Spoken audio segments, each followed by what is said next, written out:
Hey everyone, and welcome to another video. So today I'm going to be reviewing episode 8 of Shogun. So we watched 7, 8, and 9 literally just a few minutes ago, so I'm binge filming my reviews while it's all fresh in my mind. So last week I mentioned in episode 7 the twist ending. So that twist ending created the circumstances about this episode. So everything was like the fallout of that. It created this like extra time that Toranaga has before he has to make his decision. For spoilers, I won't get into. And I won't reveal any other information other than we did get to see a Japanese funeral in this episode, which was really cool. And it seemed like it was Buddhist because there were monks there. I don't know any other thing like that. Like, I was thinking maybe there was one other type of religion I can't remember that they had, like Shinto or something, but I can't remember the name of it, so don't quote me on that. But it was interesting to see like their style of funeral. Won't get into that. So Blackthorn at this point is kind of splitting from Toranaga. Toranaga is kind of making a decision that the audience and me disagreed with, and that his lords are disagreeing with. So now there's kind of this civil dispute between Toranaga, his lords. Blackthorn, who's kind of been left on his own, they return to Edo. So they're in Edo, which is really cool to get to see Edo, because that's, for me, I'm obsessed with Edo because that's where the Shinsengumi had their dojo. That's where they all met. And I do believe Edo eventually becomes Tokyo. So it's just like really cool. The castle there is actually still being built, so I loved getting to see, like, the construction of the castle, like, in partial.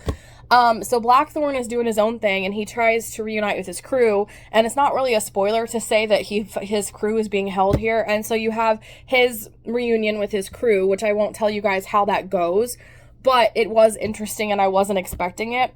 That also forces him to try to get with, one of Toranaga's vassals, which I think his name is, I can't remember the guy's name, Yogashimi or something like that. Mirako also, I forget the main character's name. I think her name is Mirako. I'm trying to remember. I've never been able to remember it up until now.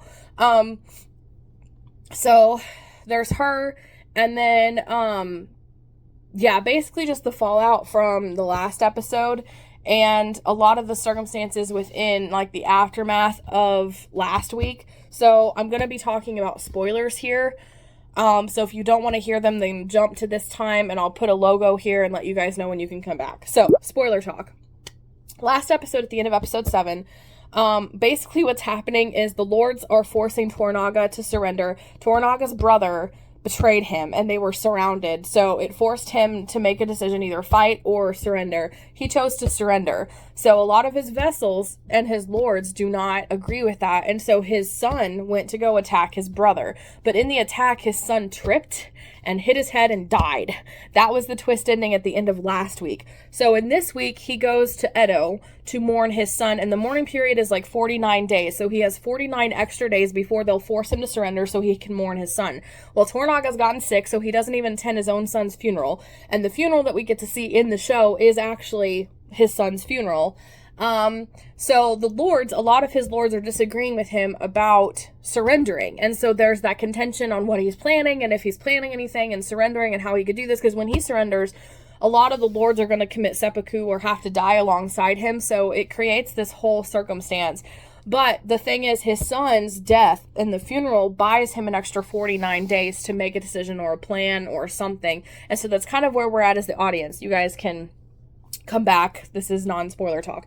So it creates this whole circumstance that while the circumstance kind of gave him some extra time, we're still not sure what he's going to do. And he seems like, 1, he's sick. 2, he's not really seeing a lot of people this episode. Toranaga isn't.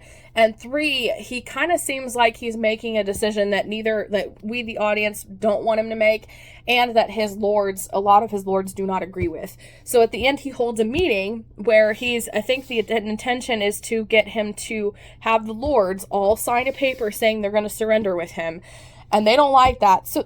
So they start fighting and disagreeing with that, and this creates the circumstance. And then this ending has another twist that I was brokenhearted about and did not see coming at all. And it's one of these things that's like, it's showing Japanese culture, but oh my gosh, like, and I know it, I'm write about it, and I've researched it, and I've, written a lot of Japanese themed stories, so it's obviously true, but still it's like they're obsessed with death, and like seppuku, and just this whole, I'm trying not to give away any more spoilers, but I didn't see it coming, and it's so frustrating.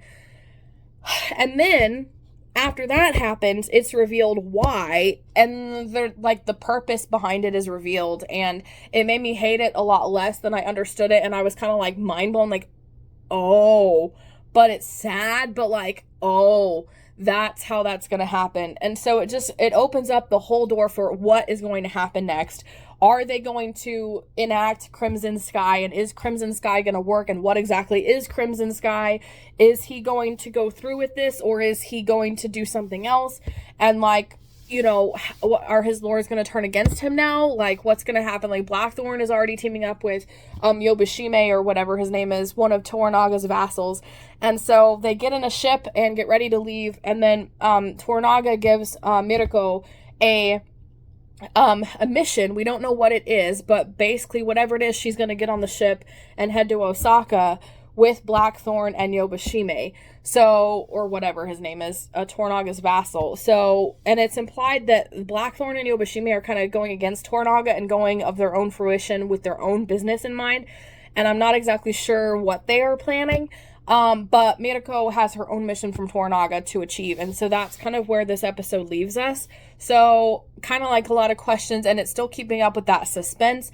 And I love that they're bringing out the Japanese culture of the time period a lot. Like, they do that with everything, but it's so, like, they're obsessed with death and just dying for honor and for, you know, this purpose and that purpose. Mirako and her husband also had this moment where he did this tea ceremony for her, and it was nice to see an actual tea ceremony. I had one in my book Immortal, so it was really cool to get to see that visually brought out and stuff, and they have some kind of drama there too, so that was interesting to get to see them. So yeah, basically I would give this episode a 5 stars as well, because it keeps up with the suspense and the questions and the politics, and they're not telling us anything, which really, really works for the suspense level and I gotta keep watching, I have to find out what's happening, that aspect, but it doesn't confuse you. You see, like, if that makes any sense, like sometimes if you don't tell your audience anything, they're gonna get confused. But in this case, it really works because you want to find out what is going on, what's the plan, what's going to happen next. And as you don't know anything, you keep watching because you want to find out what happens next. Also, another thing that they did is they brought back in the Catholics, the Portuguese Catholics, and they kind of got yeeted out of the story for the last couple episodes. So it was nice that that side of things got brought back into things as well. And so I think Portugal, one of the priests that Mirako, her main priest guy, had a meeting with Toranaga, so there was some issues there, which I thought was really cool, and some drama going on there. But Toranaga allows the priest to build the church in Edo, which is going to be right next to the tea house, geisha house, like prostitute brothel house thingy that the other chick wants to build. So it's going to be like a church and a tea house, geisha brothel thing right next to each other. So that was kind of an open door that they didn't really like do anything with, but it was kind of interesting.